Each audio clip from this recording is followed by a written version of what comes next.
Time waste किए, आपकी तालियों के साथ, जोरदार तालियों के साथ मैं बुलाना चाहता हूं आज के हमारे ट्रेनर। बहुत ही शानदार पर्सनैलिटी है, बहुत ही इंस्पिरेशनल पर्सनैलिटी है, बहुत ही शानदार स्टोरी है उनकी, जिससे अगर कोई भी सुन ले उसको तो डेफिनेटली अपनी जिंदगी को बदलने का प्रयास वो कर सकता है। नन अदर देन हमारे बिलवर्ड एटीसी लीडर, और बहुत जल्दी डीटीसी होने जा रहे हैं, सेकंड पेंशन इनको इस बिजनेस के माध्यम से लगने जा रही है। Rahul Maurya sir from Lucknow, warm welcome sir. आवाज आ रही है सर। बिल्कुल अच्छी आ रही है सर, मुझे लग रहा है आप कार में बैठे हैं सर अपनी। बिल्कुल बिल्कुल सर, कार में बैठे हैं और उसी में बैठ के बातें हो रही हैं। और जी। इसके लिए बहुत बहुत धन्यवाद सर, क्योंकि आज आपने मौका दिया हमें अपनी स्टोरी सुनाने का। क्योंकि दुनिया में हमने देखा है, सुनने से अपने दुख दूर होते हैं और सुनाने से दूसरे के दूर होते हैं, है ना। तो हमारा ये एक्सपीरियंस रहा, सुनने और सुनाने का सिलसिला लगातार चलता रहेगा तो बड़ा कुछ बनेगा लाइफ में। एक तो इसके सेकंड लिए सर, सर आपका तहे दिल से पीपीटी पीपीटी में शेयर कर दूं और फिर हम इसको शुरू करते हैं सर। जी। जी सर। तो वही है सर, कहने का मतलब ये है सर, आज हमारे साथ में मोस्टली कई लोग हैं और हमसे हम उम्र का कुछ कम है और बड़े भी हैं हमसे उम्र में। यहाँ पर सभी लोग बैठे हुए हैं, तो कहीं ना कहीं आज मेरी जर्नी सुनने के कई रीजन हो सकते हैं।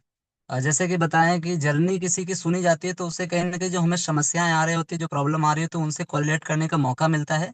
और उसके आधार पे हमें अपने जीवन को सरल करने का मौका, क्योंकि गेम ऑफ माइंडसेट होता है सर। तो कहने का मतलब है, इसके लिए तहे दिल से धन्यवाद आपको और सभी को हमारा नमस्कार है सर। और आज मैं अपनी जर्नी आपके सम्मुख रखूंगा। और ये जर्नी बड़ी इंटरेस्टिंग जर्नी है। आज हमें मौका मिला सर के द्वारा कि आप अपनी जर्नी बताइएगा शुरू से, बचपन से लेके। तो आज मैं अपनी journey with in 40 minute something बताऊंगा। तो अगर आप सुनेंगे तो कोरिलेट कर पाएंगे और बड़ा कुछ सीखने का मौका भी मिलेगा। क्योंकि आपको जब अपने बिजनेस में तकलीफें आती हैं, अपने जीवन में तकलीफें आती हैं, तो दूसरे की तकलीफें देखते हैं तो बड़ा सरल हो जाता है और अपना दुख कम हो जाता है, अपनी प्रॉब्लम कम लगती है। तो ये है। अब स्टोरी की बात करें तो my journey my life my proud. कहने का मतलब है मेरी जर्नी मेरा गर्व है। वो सुनाएंगे हम तो अभी आपको पता चलेगा कैसे क्या है। तो अपनी जर्नी की शुरुआत मैं करूंगा कि जैसे मेरे फादर साहब थे, और फादर साहब के जीवन से हमने क्या पाया, क्या सीखा, उसके आधार पर मैं कहूंगा ये मेरी जर्नी है। बट मेरे अपने पिताजी की भी थोड़ी सुनाना चाहूंगा सर। कि उनके जीवन में उनके 5 भाई थे, और पांचों भाइयों के बीच जब उनका जीवन बड़ा हो रहा था, तो उस दौरान उनके बड़े भाई दिल्ली चले जाते हैं। और दिल्ली जाने के बाद हमारे पिताजी चौथे नंबर के भाई थे। तो 4 नंबर के पिता थे, तो उन्होंने क्या किया कि उन्होंने बुलाया कि आ जाओ, अपने दिल्ली आते हैं, वहीं पर करते हैं जो भी काम धंधा करना होगा। तो दिल्ली जाते हैं। दिल्ली जाने के बाद वहां से उनका जीवन बदलता है और चले आते हैं। वो कहते हैं बस शहर में नहीं रह पाऊंगा। तो शहर में ना रहने की वजह से वो गाँव आ जाते हैं। और जब गाँव आ जाते हैं तो गाँव में क्या होता है, खेती। तो खेती का डिसीजन लेते उस समय अपने पिताजी हमारे यंग बॉडी थे, और उस समय उन्होंने डिसीजन लिया, समर्पण दिया खेती को। तो खेती करते करते फिर उनका जीवन आगे बढ़ा, और आगे बढ़ते बढ़ते फिर हम लोग जन्म लिए धीरे धीरे। तो हुआ क्या कि उनके जीवन 5 भाई थे, और उनको किसी संत ने बताया था कि आपके जीवन में आपको पैसा मिलेगा, यानी धन की प्राप्ति होगी। तो धन जमीन के अंदर वाला मिलेगा। तो धन की जब प्राप्ति होती है उनको, तो उस दौरान उनके भाइयों में झगड़ा लड़ाई होता है। तो उनके भाई जो है, बड़े भाई थे, उन्होंने वो धन ले लिया। और उनको जब उन्होंने मांगा कि ये धन हमें भी दे दीजिए, हमारा हिस्सा भी दीजिए, तो उन्होंने उस हिस्से पे मांगने पे उन्हें मारा था। और मारा पीटा, और इस तरह मारा था कि हमने उनकी बॉडी देखी थी कि ऐसा लग रहा था कि अब वो खत्म हो गए या धरती छोड़ के चले गए। इस तरह के उनका डेड बॉडी टाइप का उन्होंने बना दिया, सांसें बची थी कुछ। वो दृश्य हमने अपने जीवन में देखा है, और अपने माता पिता का स्ट्रगल हमने देखा है। तो वहां से जो मैंने सीखा जीवन में, और उनकी स्ट्रगलिंग तो देखते हुए हम लोग बड़े हो रहे थे। फिर वो हुआ क्या कि वहां से हम लोग चले आए। और जब चले आते हैं बाहर गांव के, तो एक जहाँ कूड़ा डाला जाता है वो जमीन एक किसी दूसरे व्यक्ति की, तो उन्होंने बोला कि यहीं पर आप अपना रख लीजिए। ये जो पीपीडी में आप देख रहे हैं सर, ये वही छप्पर था जहां पर हम लोगों ने लड़ाई के बाद हमारे पिताजी जब चले आए, तो इसी जगह पे हम लोग कम से कम 10 साल रहे। और 10 साल जब रहे हैं यहाँ पर, तो बड़ी मार्मिक घटना है। क्योंकि उस समय पिताजी घर से चले आए, भाई भी साथ नहीं दिए। तो फिर मजदूरी भी रही है, खेती भी किया करते थे वो। और गांव में क्या हुआ, गांव के लोगों ने बटाई पे लीज पे खेती दे दी, फिर उनके करते थे खेती। और खेती करते करते हुआ क्या कि जो है, जिसकी खेती आप बोते हैं, जिसके खेत में आप अनाज उगाते हैं, उसके खेत में आधा अनाज उन्हें घर में देने जाना होता था। तो आज भी मेरे को वो दिन याद है कि जिस व्यक्ति की खेती हम लोग करते थे, वो कहता आधा अपने घर ले जाओ, आधा मेरे घर डालने जाओ। तो जैसे अब गेहूं की कटाई हुई तो जो भूसा होता था वो हम लोग उसके लास्ट वाले कमरे में रखते थे।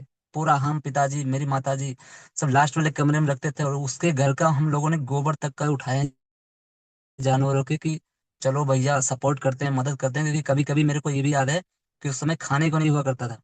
ये बात कम से कम 10-15 साल पुरानी है, 20 साल पुरानी है।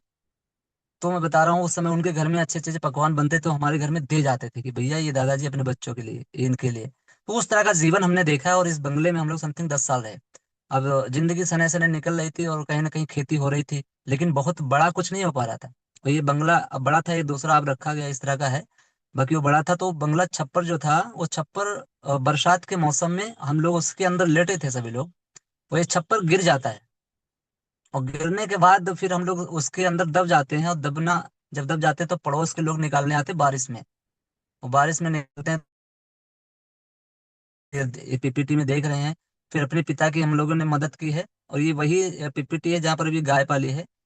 तो गाय जब पाली गई हम लोग मदद करते थे पिताजी के, पिताजी खेती करते, सुबह शाम निकल जाते हैं। हम लोग अपने बिजनेस बताते हैं कि समर्पण क्या दिया, क्या त्याग किया है। और हम स्टोरी में आप देख लीजिए, मेरे पिताजी, मेरे माताजी 5 बजे, 4 बजे घर से निकल जाते थे और खेत चले जाते काम करने के लिए। मैं अपने घर का बड़ा हुआ करता था। तो उस समय कहते थे मेरे से कि राहुल, तुम खाना बना के लेके आओगे। मेरे को आज भी याद है कि मैं सुबह उठता और घर के बर्तन उठाता, मांजता, सुबह मांज के खाना बनाता, खाना बना के समथिंग 8, 8:30 बजे उनके खेत में 9 बजे खाना देने जाना होता था। खाना दे के फिर पिताजी दिन भर वहीं काम करते, हम चले आते थे। फिर घर में खेलते, घर देखते। यही बंगला जो छप्पर देख रहे हैं। तो यहीं पर इसी तरह से जीवन बड़ा हो रहा था। फिर गाय पाली गई तो दूध का सिलसिला चालू हुआ। फिर स्टोरी चलती रही इसी तरह से। अब वो स्ट्रगल हमने देखा है कि आपसे क्या बताएं, है ना। तो स्ट्रगल करते करते लाइफ में कुछ अलग की तलाश थी कि कुछ अच्छा किया जाए। और फिर वहां से धीरे धीरे, जब वो कहते हैं ना कि आप अपने मेहनत कर जाते हो, अपने इच्छा साथ की, अपने हिस्से की मेहनत अगर आप कर जाते हो तो रिजल्ट आना शुरू हो जाता है। फिर एक सपना हुआ करता था, क्योंकि हमने 10-15 साल जीवन के वो देखे हैं जहाँ पर छत नहीं हुआ करती थी। आज भी मेरे को उस सज्जन का नाम याद है कि जिनके घर में हम पढ़ने जाया करते थे, यानी अपने घर में लालटेन या आप उससे दीपक से पढ़ते थे, तो उनके घर में लाइट हुआ करती थी उस समय। तो जाया करते थे कि लाइट में उनके सोफे पे बैठ के पढ़ते थे, तो अच्छा लगता था। और वो कहीं ना कहीं वो सपने अपने जीवन में थे, लेकिन अब पूरे कैसे हों, है ना, क्योंकि उससे भरण पालन का भी कम हो जाता था। तो आप देखिएगा जो घर बना है, ये अब हम डिजाइन करवाए हैं और ये बन रहा है, धीरे धीरे कंप्लीट हो रहा है। ये वही घर है जो एक सपना हुआ करता था। वो छप्पर से लेके घर तक हम शिफ्ट हुए, और ये घर में आप देखेंगे ये छप्पर है वो। और सर ये जो घर बना है, इस घर की चौड़ाई समथिंग, अगर जगह की बात करें, 4800 स्क्वायर फीट घर है। 4800 यानी 80 फुट लंबा है और 60 फुट चौड़ा घर है। और गांव के सड़क किनारे बहुत अच्छा घर है। अब डिजाइन करवाया है, तमाम रुपए इसके डिजाइन में लगा है। तो जब एक छप्पर में रहा करते थे, आज डिजाइन में कम से कम 1.5 लाख रुपए तो डिजाइन में इसके लगा। ये जो डिजाइन आप देख रहे हैं, जो कटिंग है खंबे, अभी इसके अंदर काम चल रहा है। अंदर वाले साइड वाले कमरे में पुट्टी लग रही है, अभी कल परसों माता जी और लोग लगवा रहे हैं। तो कहने का मतलब यह है कि वहां से लेके यहाँ तक का सफर कुछ आप लगे सीधा सिंपल नहीं हो सकता। और हम कहते हैं त्याग, त्याग वो किया गया है, हमारे पिताजी ने, हमारे माताजी ने वो त्याग किया है। हमने वो त्याग देखे, वो समर्पण देखे, वो मेहनत देखी है कि जब बिजनेस की बात आती है तो लोगों को कहते हैं त्याग। वो त्याग के अगर सुबह का नाश्ता छोड़ना कह दो तो फिर नाश्ता नहीं छोड़ पाते लोग, शाम का नींद नहीं छोड़ पाते। तो जब तक त्याग नहीं होगा सर जीवन में, तब तक ग्रोथ नहीं हो सकती, वृद्धि नहीं हो सकती, आप जीवन को बदल नहीं सकते। और अपने हिस्से की तपस्या तो आपको ही करना ही होगा। अगर आप तपस्या कर ले जाते हैं तो आप चाहे आप जैसे भी हैं, लेकिन आपको रिजल्ट मिलना तय हो जाता है। तो ये इस घर का सपना हम लोगों ने कंप्लीट किया। और आगे की बात करें तो बहुत सारे अब यहाँ पर देखेंगे स्टोरी, जब घर बन रहा था ये सारी चीजें हो रही थी। और मेरी स्टोरी ये थी कि मैं गाँव में जब पढ़ाई कंप्लीट किया, तो कंप्लीट करने के बाद मेरे मन में होता था कि नहीं, देखो ये दिमाग में छपता है कि पिताजी का जीवन हमने संपूर्ण देखा था। उनकी जवानी से लेके यहाँ तक का सफर मैंने देखा, तो मेरे को भी लगा कि अगर मैं इन्हीं के पद चिन्हों पे चलूंगा या इन्हीं के काम को करूंगा तो मेरे को वही मिलेगा जो इनको मिला है। ये बात हम लोग कभी कभी प्रोग्राम में सर लोग बोलते हैं कि अगर आप वही करते रहोगे तो आपको वही मिलता रहेगा जो मिलता है। तो यही बात अपने पिताजी के जीवन से सीखा मैंने। तो मेरे को लगा कि राहुल अगर यही करोगे तो वही मिलेगा, सो दैट बाहर निकलो। तो बाहर निकलने जब प्रयास हुआ तो आज भी मेरे को याद है पिताजी कहते खेती करो, लेकिन मैंने कहता कुछ और करना है। तो पिताजी ने बोला कि तेरी जिंदगी तेरी जिम्मेदारी। आज मैं कहता हूँ कि मेरी जिंदगी मेरी जिम्मेदारी। तो उस समय पिताजी कहा करते कि तू अपना जीवन देख ले, तेरा जीवन तू जाने। तो ये करते करते फिर हम लोग, मेरे को आज याद है सर, 16 दिसंबर 2018 की बात है, और मैं पिताजी से बोला कि मैं लखनऊ चला जाऊंगा। तो हम लोग लखनऊ आगे, एक लड़के ने बोला तुम्हारी नौकरी लगवा देंगे, आ जाओ। तो हम लोग चले गए वहां पर, उसने बोला, और मैं आ गया। और जब नौकरी करते करते 1 महीने समथिंग बीता था, उसने सैलरी नहीं दिया, यही सहारा हॉस्पिटल के पास सैलरी नहीं दी। और वो कंपनी बंद हो गया, ऑफिस उसका, क्योंकि चला नहीं पा रहे थे, बंद हो गया। और बंद होके हम हो गए, यानी बेरोजगार टाइप के हो गए। अब मेरी कोई नौकरी नहीं, कहीं काम नहीं। तो पिताजी से बोल के आया था कि सर दोबारा नहीं आएंगे आपका, जब तक कुछ काम धंधा नहीं करेंगे। तो मेरे को आज भी याद है कि बाराबंकी का आप लोग नाम जानते होंगे, बाराबंकी में रेलवे जंक्शन है सर। उस जगह पे हनुमान जी का एक मंदिर है। और 3 बजे समथिंग, 4 बजे दिन में हम निकलते हैं लखनऊ से। ये होता है ऑफिस बंद हो गया भैया, अपने घर चले जाओ, हम लोग गुजरात जा रहे हैं। तो घर जाना नहीं था, फिर चले गए रेलवे स्टेशन, वहीं पर रेलवे स्टेशन पर रात गुजारते हैं। और समथिंग 12-1 बजता है उस रात में। अब मेरा दिमाग ये कहता है कल कहाँ जाएंगे, घर जाना नहीं है, और अब बाकी कहाँ जाएंगे, काम धंधा कहाँ होगा। तो सोचते सोचते ये समझ आया कि पैसे भी नहीं थे। ये रियल स्टोरी बता रहे हैं, पैसे भी नहीं थे उस समय। हमने क्या कहा, सोचा कि किधर चले जाएं पूरे भारत में। तो आप जब रेलवे स्टेशन पे जाते हो, वहाँ लिखा होता है मुरादाबाद, फैजाबाद, और ये सारी चीजें लिखी होती हैं। तो वहां पर वाराणसी लिखा था। किताब में कभी पढ़ा था कि वाराणसी में मंदिर बहुत हैं। तो मेरा दिमाग ने ऐसा सोचा कि जहाँ मंदिर होगा वहाँ खाने को तो मिल जाएगा और रहने को भी मिल जाएगा, तो ऐसा करते उधर ही चले जाते। तो सर, हम वहां से 3 बजे की ट्रेन थी, और वहां पर हमने 3 बजे का ट्रेन पकड़ा और सीधा वाराणसी चले गए। अगले दिन सुबह 8, 8:30 बजे हम वाराणसी पहुंचे। तो वहाँ मंदिर थे। और 15 दिन हम वाराणसी की गलियों में घूमे हैं, वही कंबल लेके जो ऑलरेडी कंबल हम लखनऊ लेके आए थे। गलियों में घूमते रहे और खाने खाते भंडारे वहीं पर। और 15 दिन बाद हम फिर आते हैं, और वो ट्रेन से पकड़ के मैं रायबरेली चला जाता हूँ, कि रायबरेली में किसी ने बोला कि आजा यहाँ काम है। तो रायबरेली चला गया। रायबरेली में भी वहां गया, तो वहां कोई काम उनका नहीं था। वो बोले कि लगवा देंगे, ऐसा बोला था। तो मैं समझ नहीं पाया, तो रायबरेली गया, वहां से फिर वापस मेरे को लगा कि यार हम किधर कब तक भटकेंगे। तो ये करते करते एक पिताजी से बात हुई उस समय, तो उन्होंने बोला कि अब घर चले आओ, तुम्हारा हो गया हो तो फिर मन मार के मैं घर आ गया। जब घर आया तो पिताजी ने बोला तीर मारा है। आज भी मेरे को याद है कि बोले तीर मारा है। मैंने बोला था कि ना जाओ, शहर में ज्यादा कुछ नहीं है। तो फिर मार के, मन मार के वहीं रहा, उनके साथ खेती वेती करना शुरू किया। और फिर आ गया। मेरे को लगा कि फिर 1 महीना 2 महीना रुका। और रुकने के बाद अपने को ये लगा कि यार मेरे को जिंदगी में कुछ हो नहीं रहा है। तो फिर मैंने सोचा कि पिताजी से बोला मैंने कि पिताजी मैं ऐसा करता हूँ, मैं फिर चला जाता हूँ कहीं पर। और खेती नहीं हो पाएगी मेरे से, ये यहाँ नहीं रह पाएंगे। क्योंकि दर्द मैंने देखा था पिताजी का, उनका भी नहीं बदल पाता, अपना भी नहीं बदल पाता। तो फिर डिसीजन लेना पड़ा। और उस दौरान मेरे को 16 दिसंबर या कुछ जनवरी का महीना था, 1919 में फिर आ गया लखनऊ। अब जब लखनऊ आइएगा, अभी सब सभी लोग मोस्टली लखनऊ जानते होंगे, लखनऊ में लोहिया पार्क चौराहा एक है, आज भी है। उसके लेफ्ट साइड में एक खंडहर आज भी बना है, एलडीए वालों ने सील किया है उसको। तो लोहिया पार्क समझ के आए, कहीं रहने की व्यवस्था मिल जाएगी पार्क साइड में, तो पार्क वहां पर लेटे, बैठे। और बैठने के बाद जब रात होने लगी तो धीरे धीरे मतलब किधर जाएं। तो एक जो सीट होती है पार्क में, उस सीट पे लेटा। तो पुलिस वाले आए, उन्होंने बोला कि भैया यहाँ लेट नहीं सकते आप कहीं भी जाइए। तो कहीं ठिकाना नहीं था। तो उसी एलडीए वाले खंडहर में हम चले जाते हैं, और वो रात अपनी वहीं गुजरती है। और रात जब गुजर जाती है, पूरा सुबह होता है, तो हम निकलते हैं वही कंबल वम्बल लेके। और फिर सुबह ये जो बाबू बनारसी दास बैडमिंटन एकेडमी होता है, इधर हम जाते हैं कि सुबह मुंह धोना, पानी पीना है। पानी पीने के लिए बैडमिंटन एकेडमी की तरफ जाते हैं, चलते चलते कंबल लिए हैं, बैग लिए हैं। तो वहां पर एक व्यक्ति था बाराबंकी का, और इनका नाम था रामशंकर शुक्ला। तो उन्होंने देखा सारी चीजें। तो मैंने बोला भैया पानी चाहिए अपने को। तो बोले पानी पी लो। पानी पिलाया, बिठाया उन्होंने। बिठाने के बाद उन्होंने पूछा कहाँ कैसे। तो उन्होंने ये बात बोली कि, मैंने बोला सर कोई काम धंधा होगा तो बताना। आज हम किसी व्यक्ति को जब बिजनेस प्लान देने के लिए बोलते हैं किसी से, हम या एनीबॉडी कोई और भी है, तो शर्म आती है। शर्म करोगे, अगर शर्म होगी तो अपॉर्चुनिटीज कभी व्यक्ति के जीवन में नहीं आएंगी। शर्म से अगर अपॉर्चुनिटी डरोगे तो अपॉर्चुनिटी नहीं आएगी, जीवन में ग्रोथ नहीं होगी, बदलाव नहीं होगा। उस समय अगर मैंने शर्म की होती तो बीबीडी में जाना, और बीबीडी जाने का मतलब था मेरा ठिकाना। मेरे को कोई ऐसा ठिकाना मिल जाए जहां पर मैं रुक पाऊँ, खाने की व्यवस्था हो पाए। तो उन्होंने बोला सिक्योरिटी में चाहो तो लग सकते हो। मेरे को बात करनी पड़ी, बात किया उन्होंने। तो बोला 6,000 सैलरी देंगे, 2,000 रुपये कट जाएंगे, 4,000 रुपये तुम्हें इन कैश मिलेगा, अगर चाहो तो ले सकते हो। मैंने उसी दिन निर्णय लिया था कि सर हमें बैग रखो हमारा, मेरे को वर्दी दो। वर्दी जो मैं पहने खड़ा हूँ, यही वर्दी उन्होंने पहनाई। और एक रॉड था लोहे का। वो बोले कि ये उठाओगे रखोगे, उठाओगे रखोगे। जब लोग आते थे तो वो खोल देना होता था, लोग चले जाते, बंद करो सल्यूट मारो। तो ये जर्नी इस तरह चलती रही। चलते चलते 3 महीने बाद हम सुपरवाइजर हुए वहां पर। बस ये सब हो रहा था, इस दौरान फिर भी मन नहीं लगा कि यार कुछ अलग होना चाहिए, क्योंकि मेरे को लग्जरी बहुत पसंद था। अब आज भी मेरे को देख रहे हो, चश्मा चीजें देखे। वो वहां करते करते मेरे को पहला अचीवमेंट हमने बाइक लिया। क्योंकि आज लोग किसी काम में जाते हैं तो उसी में रमते हैं, लेकिन अचीवमेंट की बात करें तो मैंने बोला कि अब कुछ पैसा बचा के एक मोटरसाइकिल लेते हैं, तो पार्ट टाइम कुछ और करते हैं। तो पार्ट टाइम अगर गाड़ी लिए, गाड़ी की ईएमआई थी समथिंग 2800 रुपये। अब गाड़ी जब ले लेते हैं, ईएमआई आ जाती है, तो मेहनत और बढ़ जाती है। यही कहते हैं थोड़ा रिस्क लेते हैं तो फिर सफलता थोड़ा आसान हो जाती है। तो रिस्क लिया, बाइक लिया, और बाइक 2800 रुपये ईएमआई जाती थी। अब दिन भर मैं नौकरी करता तो रात में ओला उबर जोमेटो चलाता, अगर रात में मैं नौकरी करता दिन में चलाता। पूरा ओला उबर जोमेटो में चलाया, फिर अपॉर्चुनिटी मिलने लगी। एक दिन फिर क्या हुआ, नौकरी छूट गई, सारी चीजें खत्म हो गई।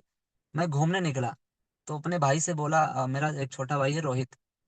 तो उससे बोला कि मैं कभी लखनऊ से बाहर नहीं गया, मेरे को थोड़ा देश देखना है कि कैसे लोग पैसा कमाते हैं। तो उस समय मैं निकला, और निकलने के बाद मेरी पहली ट्रेन थी सर जो है बॉम्बे की। पुष्पक अति यहाँ से चलती है। पुष्पक पे बैठा, रोहित ने टिकट कटाया और सीधा मुंबई। मुंबई गया, रास्ते में एक लोगों से दोस्ती हुई, और दोस्ती होते होते ट्रेन से मैं उसके घर चला जाता हूँ मुंबई। और ये बोरीवली में वो उनका घर था। तो दोस्ती हुई, बोली बोरीवली में रहते हैं। मैंने अपनी स्टोरी बताई, सर ऐसे ऐसे जीवन है, इस तरह मैं घूमने जा रहा हूँ, देखने जा रहा हूँ दुनिया। रात भर उनके 4 दिन मैं उनके घर रहता हूँ, उनके घर में खाना खाता हूँ, और पूरी मुंबई का भ्रमण करता हूँ कि भैया लोग पैसा कैसे कमाते। देखा, बिजनेस देखे, नौकरियां देखी, चलते फिरते लोग देखे। ये सब देखने बाद वो चला गया वापिस सूरत। मेरी 1.5 महीने की अनवरत यात्रा है, एक बैग वही कंबल जो पहले लेता था मैं। 1.5 महीने बाद मैं लखनऊ आता हूँ। फिर रास्ते में क्या हुआ, उसी रास्ते में मेरी मुलाकात होती है अरुण सर से। आप सामने देखेंगे, अब आपके लिए अरुण सर कुछ भी हों, जैसे भी हों, लेकिन मैं ये कहना चाहूंगा कि जैसे सचिन तेंदुलकर के लिए आचेरकर थे, वैसे लिए हमारे पास हमारे मोंगा ब्रदर्स हैं, हमारे गुरुजी लोग हैं। वही सेम डिजाइन हमारे जीवन में उन्होंने किया। जैसे सचिन को आचेरकर ने बनाया, आज जो ये अचीवमेंट दिख रहा है, आज ये जो बोल पा रहे हैं, आज जो कुछ कर पा रहे हो, हमारे गुरुओं का आशीर्वाद है, और इनका ही सपोर्ट है कहीं ना कहीं। तो ये पहली उपलब्धि थी, इनसे मुलाकात हुई सर से। वो पहली मुलाकात थी, तो मेरे को आज भी याद है। इस मुलाकात से लोग किसी से मिलते हैं तो इसके बाद उनकी यात्रा किसी किसी लोगों की खत्म हो जाती है। लेकिन मेरी यात्रा यहाँ से प्रारंभ होती है, और सर ने अजनबी के तौर पे सर से मैं मिला था। मेरे कोई दोस्त ना थे, ना कोई मेरे रिश्तेदार थे, दूर के व्यक्ति है। लेकिन बस ये है कि हमने देखा है, किसी को बिजनेस बताओ, कोई अपॉर्चुनिटी दो, तो उससे पता नहीं कहाँ कहाँ उसका मन जाता है। जब भूख लगी होती है तो खाना सामने तो खाते, हम लोग मिले और सीधा डिस्कशन हुआ, और बस मैनेजमेंट पॉइंट देखे और आगे बढ़े। और सर के साथ में बहुत अच्छा गाइडेंस मिला और ग्रो करते गए। अब जब काम शुरू किया तो इस तरह लर्निंग के लिए हम जब लोगों को कहते हैं कि भैया लर्निंग करिए, विदाउट लर्निंग आप अर्न नहीं कर सकते, हमारे ही सिस्टम में नहीं, दुनिया के किसी भी सिस्टम में। आज कोई अमीर है तो पता लगाइए, वो पढ़ा लिखा भले ना हो, लेकिन अपने सिस्टम का, अपने काम का मास्टर होगा। तो आपको मास्टर होना पड़ेगा, अपने काम की तपस्या और जानकारी आपको रखनी पड़ेगी। और कहीं ना कहीं ऑफिस में हम लोग अलग अलग सीखने जाते थे, सीखने लगे, हर चीज बारीकी सिखाते थे। जैरो सर सामने है, वो सिखा रहे थे। हर जगह सीखना शुरू किया, किताबें पढ़ने का शौक था मैं। 150 किताबें पढ़ा हूँ सर, 150 किताब। आप केवल सेल्स की किताब का नाम बताइए, किताब का नाम हमारे घर पे किताब रखी है इस तरह का। अब हजार हजार रुपए की, 3-3 हजार रुपए की किताबें मैं लाया हूँ और पढ़ रहा हूँ, पढ़ा हूँ। तो जब त्याग तपस्या की बात आती है, लोग करते नहीं है ना, तो ये सब करना शुरू किया, और धीरे धीरे बदलाव होना शुरू किया, लाइफ में बदलना शुरू हुआ। और आप देख लीजिएगा, लोगों से 5,000 रुपये, 2,000 रुपये नहीं निकलता है। होम ऑफिस से बिजनेस शुरू किया था, 7 आईडी से बिजनेस को शुरुआत की, पहले ही दिन 7 आईडी से शुरू किया। और बस ये था कि सर को सरेंडर हो गए थे हम।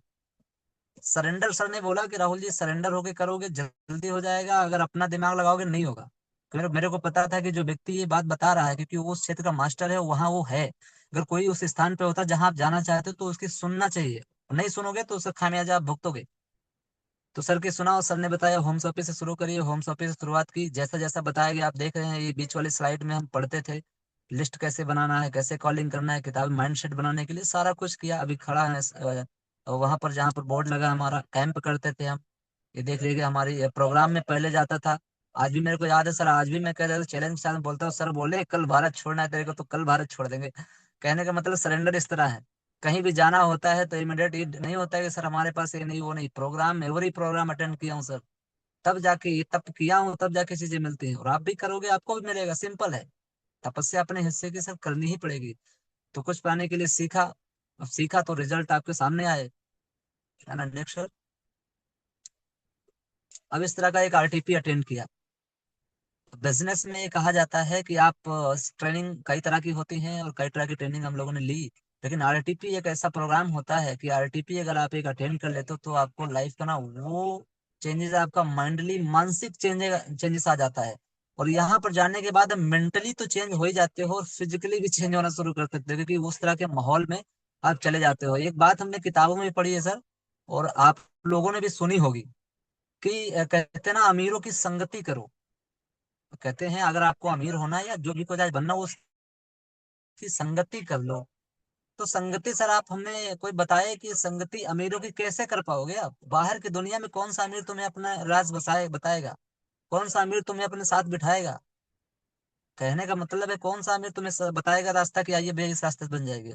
कहीं अमीरों की संगति नहीं कर सकते। यही एक ऐसा बिजनेस है जहां पर अमीरी की संगति होती है। उस होटल में जहाँ ठहराते हैं, अमीरों जैसा फीलिंग होता है।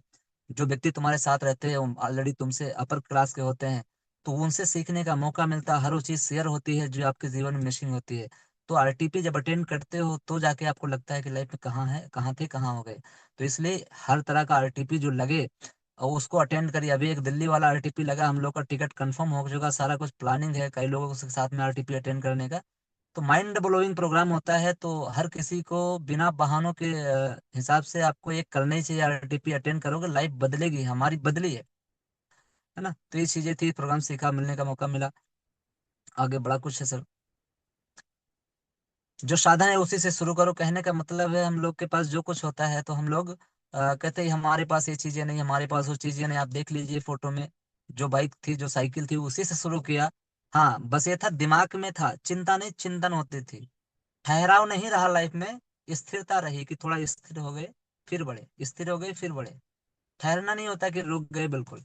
तो आप देख लीजिए, कभी चश्मा लाया, कभी घड़ी लाए, कभी बाइक लाया, कभी बैग लाया, कभी डायरी लाई, कभी पेन लाए, कुछ कुछ कुछ लाते रहे, सपने छोटे छोटे पूरे करते गए। तो एनर्जी मिलती गई लाइफ में, है ना। तो जो था उसी से अभी मेरी बहन है, कभी कभी बहन और हम दोनों लोग जाते थे प्लान करने, है ना। अब देख लीजिएगा, नेक्स्ट सर, देख लीजिएगा, इस तरह किसानों से मिले हैं, ग्रुप मीटिंग करते थे, रिटेलिंग करते थे प्रोडक्ट का। मतलब देख लीजिए, कंफर्ट जोन छोड़कर काम करना, यानी सुबह शाम रात दिन। एक एक दिन में 300-300 किलोमीटर बाइक चलाता था मैं, जो पुरानी वाली बाइक में थी। 1.5 लाख किलोमीटर से प्लस की बाइक चली है मेरी अगले 3 साल में सर। और उसके बावजूद जाके जो आज अब कार में बैठे हैं, बाहर कितनी सारा कुछ सर्दी है कोहरे की वजह से, लेकिन मेरे को अंदर लग नहीं रहा क्योंकि हम कार के अंदर बैठे हैं। सो दैट जितनी तपस्या आप कर चुके होते उसका रिजल्ट आप मौज में ले रहे होते हैं। तो कंफर्ट जोन के छोड़ के काम किया, और ये सब काम करने के बाद अचीवमेंट आना शुरू हुए। तो मैं ये कहूंगा कि आप भी अपना कंफर्ट जोन छोड़िए, और अचीवमेंट की बात करें तो सपने सफलता के ईंधन है। अब आप देख लीजिएगा, यहाँ पर कहने का मतलब ब्रांडेड सारा कुछ है। यहाँ जूते भी ब्रांडेड हैं, शर्ट भी है, पैंट भी, सारा कुछ ब्रांडेड है। पेन पार्कर का रखा है। आज भी मेरे को याद है, जैसे पेन जब मैं पहला पार्कर कर लिया था, तो मैं पिताजी से मैं अपने बड़ा कुछ सीखता हूँ क्योंकि उनका स्ट्रगलिंग लाइफ रहा है। तो मेरी माता जी बताती हैं कि बचपन में जब आपका जन्म हुआ और हम लोग 2-3 साल के थे, तो उस समय जो लकड़ी की तख्ती आती थी सर, तो उस तख्ती को, हमारे पास पिताजी के पास पैसा नहीं हुआ करते थे कि तख्ती बना दे, तो चाचा की तख्ती थी, जो तख्ती लिया और उस तख्ती से हमने मार दिया था अपने चाचा की बिटिया को। तो वो घटना आज भी सुनाते हैं कि ये बड़ा मार देता था, तो वो तख्ती बनाने के पैसा नहीं थे। और आज का है पार्कर, आज भी मैं रखा हूँ, देख लो कि 300-400 का पेन समथिंग। मेरे पास इस तरह कई पेन है। तो कहीं ना कहीं पेटेंट एंड ब्रांडेड कपड़ों की शुरुआत हुई और मैंने लिया, और जीवन धीरे धीरे बदला। और ये सारी चीजें आज मोस्टली ब्रांडेड हो चुकी है। तब कहा था कि जो है, और टीम कोऑर्डिनेटर मेरा पहला रैंक हुआ क्योंकि इतना स्ट्रगल किया, मेहनत किया, और फिर रैंक आना शुरू हुए। आज मेरी पहली रैंक थी वो, और सम्मान मिला। और ये मेरी area team coordinator second rank थी, कंप्लीट हुई। इसी तरह जब कहते हैं ना कि अपने हिस्से की तपस्या आप कर चुके हो, तो धीरे धीरे यात्रा सरल हो जाती है। अब आप देख रहे हैं साइकिल, हमारे पास साइकिल हुआ करती, साइकिल से कभी कभी बाइक से। अब अचीवमेंट की बात करें सर, साइकिल, बाइक लिया कि स्पोर्ट की, दूसरी बजाज की बाइक ली। फिर आप सभी के सहयोग से देखेंगे गाड़ी भी आएगी। और आज बदला, ये वही पिताजी माताजी हम लोग के हैं। जब देखो, आज कभी कहा करते थे कि जाओ आप जो शहर से कर पाओ तो कर लो। आज लाया, बड़ा प्राउड का मोमेंट था कि पिताजी आए, माताजी आए, गाड़ी में बिठा के ले गए। आज भी घुमाने अयोध्या ले गया था 10 दिन पहले। मतलब माइंड ब्लोइंग है, अचीवमेंट है, हमारा अचीवमेंट नहीं है, दुनिया की मर्सिडीज हमारी ये गाड़ी वही फीलिंग देती है सर। तो ये चीजें हैं, बदलाव हुआ। नेक्स्ट करेंगे सर। और फिर आप देख रहे हैं स्क्रीन में कि सुरक्षा गार्ड से टाटा टियागो 6 लाख की कार तक का सफर, यहाँ से यहाँ तक का जो बदलाव का सफर था, इस बीच में बड़े दर्द वाले लम्हे भी आते हैं इंसान के जीवन में।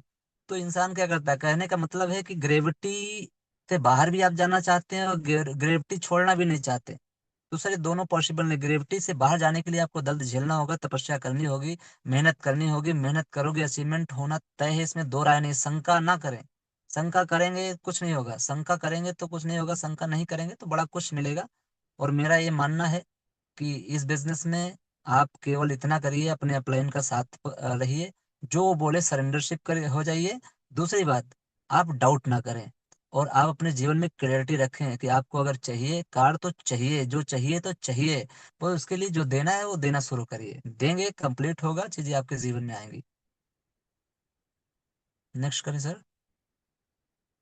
आज घर भी है और आप अगले 2 सालों में देख लेंगे, इस घर का इतना जबरदस्त हमने डिजाइनिंग करवाया है कि अगर जब बन के तैयार होगा तो लगेगा कार है। आज ईश्वर की कृपा से मोस्टली वो हर चीज है जो एक कॉमन 40-50 हजार कमाने वाले के व्यक्ति के जीवन में होती है। और आज नेक्स्ट हमारे ड्रीम है एप्पल का फोन। और गजट में बात करें तो लैपटॉप, हमारे पास एक लैपटॉप है भी, लेकिन हमारा ये 2-3 मंथ की प्लानिंग है, आगे चल के लैपटॉप लेने की प्लानिंग है भी। धीरे धीरे वो चीजें जो अमीरों की कैटेगरी होती है वो आना शुरू हो जाएंगी। नेक्स्ट करिए सर। ये है स्कोडा स्लाविया। ये गाड़ी सर के साथ मैंने जो है टेस्ट ड्राइव भी ली सर के साथ में, वो बड़ी लग्जरी गाड़ी है। मेरे को आज भी याद है, पर साल हम गाड़ी लेने का प्लान कर रहे थे और धीरे धीरे करते करते आज गाड़ी कहीं ना 1 साल में हमारे घर। और मैं आपसे लिख के कहता हूँ, आज ये वीडियो नोट कर लीजिएगा, फिट कर लीजिएगा, ये अगले 2 साल में ये गाड़ी समथिंग ये घर पे होगी, स्लाविया ब्लैक कलर की। ये व्हाइट फोटो में लगाए हैं, बट हम लोगों ने प्लान किया है ब्लैक गाड़ी का। और ये गाड़ी 2 साल में आ जाएगी, कि मेरी प्लानिंग आज की इसी तरह से हो रही है कि अगले 6 महीने में क्या करना है, अगले 1 साल में क्या करना है, अगले 2 साल में क्या करना है।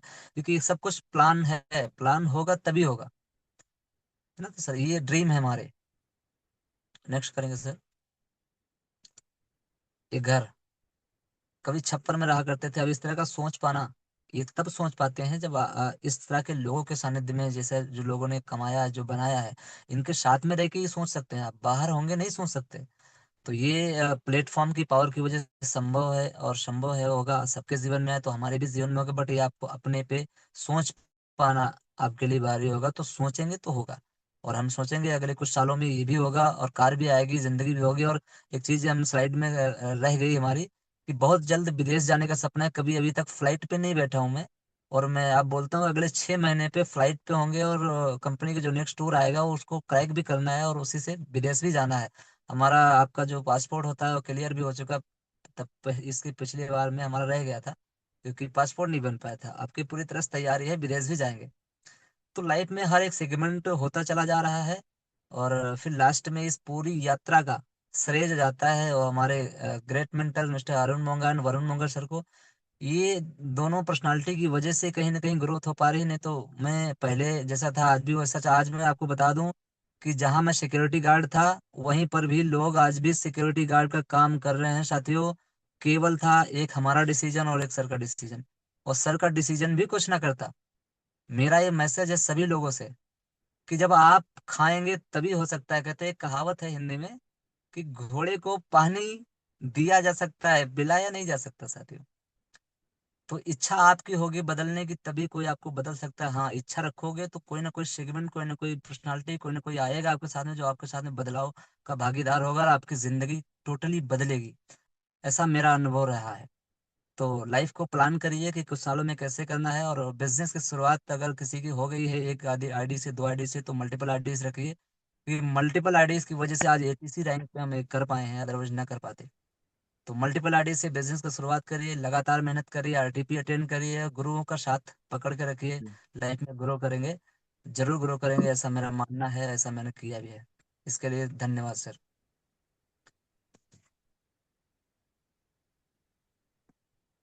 राहुल जी, बहुत बहुत बहुत धन्यवाद। आपने जो अपनी सक्सेस स्टोरी बताई, पहले तो मैं आपको बधाई दूंगा कि आज आपकी पहली ट्रेनिंग थी जूम पर, तो आपने बहुत ही बेहतरीन तरीके से अपनी जर्नी शेयर की और सबको अपना मैसेज डिलीवर किया। And I am very sure कि राहुल जी की जो जर्नी रही है, जो बचपन से लेकर अभी तक रही है, वो हम सबको बहुत इंस्पायर की होगी। बिकॉज एक ऐसे मध्य वर्गीय परिवार से आना और इतनी गरीबी झेलना, अपनों की नफरत भी झेलना, फिर उसके बाद इस तरीके से बाउंस बैक करना, अपॉर्चुनिटी को पहचानना, गुरुओं के आगे सरेंडर करना, दिन रात मेहनत करना।